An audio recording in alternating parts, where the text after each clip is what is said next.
Hello again to you, everyone. Time for our Thursday video here on Southern Sports Focus. We call it 5 Games, 5 Questions. Our first question of the day, can Bama balance it out? Looking at this game, Alabama at Georgia, both offenses have the ability to give the defenses some major issues.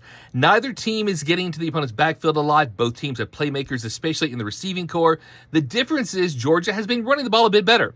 Now, they only managed 106 yards versus Tennessee, and really their first game versus a team that could challenge them along the lines. So that's something to watch for. But Alabama has not ran the ball well against anyone. The Tide, they do get Jem Miller back from injury this week. And versus a team with the Bulldogs' talent, they've at least got to make Georgia think about defending the run. Now, I'm not saying Alabama has to go out and rush for 200 yards or anything like that, but they've at least got to make some plays in the running game to win in Athens. Question number 2, will the emerging legend of Trinidad Chambliss continue to rise? One of the biggest stories the past 2 weeks has been the emergence of Ole Miss backup quarterback Trinidad Chambliss. The Fair State transfer has been dynamic in his first 2 starts, averaging 330 yards passing per game, 89 yards rushing per contest, and he's been responsible for 5 total touchdowns. He's been phenomenal, and he's expected to start this week versus LSU in Oxford. Now, Lane Kiffin's been a little coy about that, of course, Lane being Lane, but you got to believe Chambliss is going to get the nod. But he's facing a Tiger defense that is a whole different kind of challenge compared to what he's faced so far. LSU only allowing 9.3 points per game, allowing less than 25% on third down conversions. And overall, they've been great at shutting down their opponents. To be fair, though, they have yet to face a truly consistent offense, nor one with the weapons that the Rebels have. This is definitely one of those prove-it games for both teams, as neither's faced particularly daunting opponents.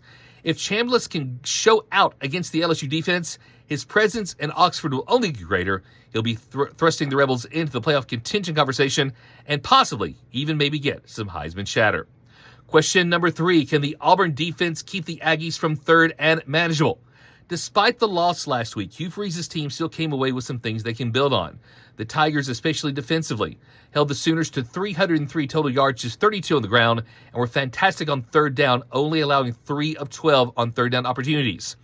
Now, the third down conversion has been a big problem for the Aggies, only around 35%, and a lot of that comes from the fact they've only just been okay running the football. Now, they're not awful. They're running for about 157 per game, 4.7 yards per carry, but they've not been consistent.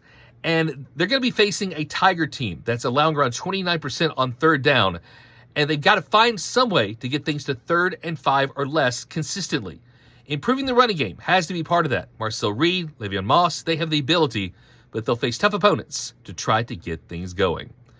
Our next question, will the Noles keep up their pace in their first road test? Now, kind of the general rule, when you have a team like Florida State, they're off to a fast start that might have been a bit unexpected.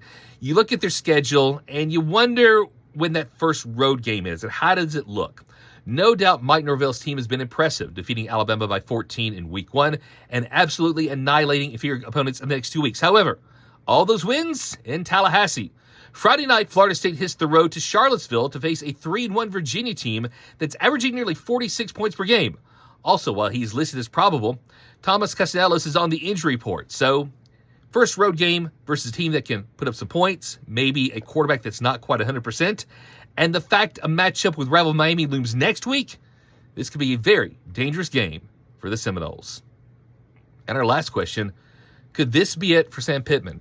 Now, it hasn't been an awful start for the Razorbacks. They're 2-2, but those 2 wins were Alabama A&M and Arkansas State. The losses, a close one at Ole Miss, so not a bad loss, but last week, 32-31 to Memphis. And yes, I know, the game was at Memphis. The Tigers are a good G5 team, but Archie blew a 28-10 lead, and they looked just soft on defense. They were physically whipped by the Tigers, allowing 290 yards rushing and 7.1 yards per carry. Now, Pittman might have a shot to earn some much-needed goodwill if they can beat Notre Dame this week. The Irish also having a disappointing season. They're 1-2, so they'll be looking to get on track, and I doubt they'll take Arkansas lightly. And we'll probably see them try to get Jeremiah Love going early and have him run over that suspect Arkansas run defense, which is 15th in the SEC. The Hogs have a bye week next week, so if Notre Dame, pardon the pun, runs all over them, that might be all for Sam Pittman.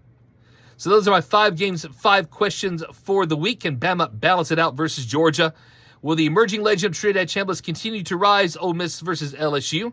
Can the Auburn defense keep the Aggies from third and manageable? Will the Noles keep up their pace in their first road test facing Virginia Friday evening? And could this be it for Sam Pittman? What questions do you have for the week? What do you think about maybe some answers for mine? Leave me know in the comments, and have a good day.